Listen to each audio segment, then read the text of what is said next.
a thin line between love and hate. It's a thin line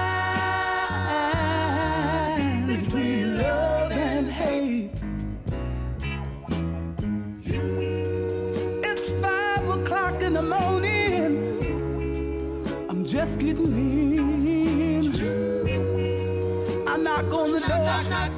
A voice sweet and low says, "Who is it?" She opens up the door and let me in. Never once do she say, "Where have you been?" She say, "You hungry? Are you hungry, honey? Did you eat? Yeah."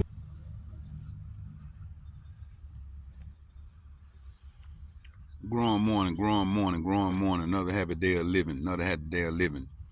This is Cancer Awareness Month, and it's also Domestic Violence Month. I seen a video that was posted by one of my friends concerning domestic violence, but I just want to let the fellas know that domestic violence is not just on one side.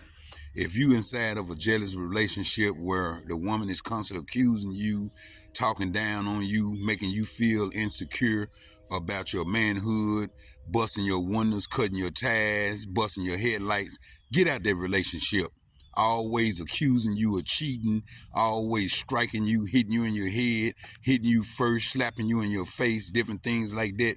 Because I don't want men to feel like that women's is the only ones that suffer from domestic violence, but men is looked down upon if they try to make a report or something like that concerning domestic violence.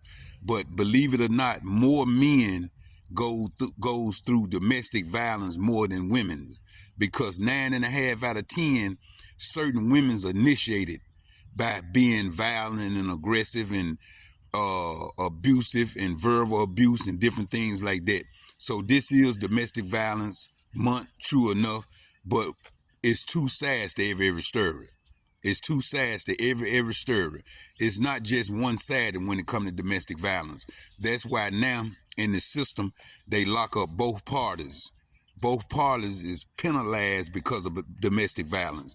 Ain't no such thing as running down to the police station no more, hollering about this man and did this man and did this. Both of you all will be subject to some form of punishment, because domestic violence, it takes two to indulge. And like I said, I reiterate, domestic violence just don't come from a man's end. It also comes from a woman's end. Men go through more domestic violence than women. It's just not talked about. When women striking and scratching men in their face and hitting them in their face and punching on them, cutting their car tires, putting stuff in their gas tank, busting their windows out their car, different things like that, that is domestic violence. So I just want to make sure that that point is made clear. Stop acting like domestic violence is only inflicted upon women by men. Domestic violence is afflicted upon men by women. It's a thin line between love and hate.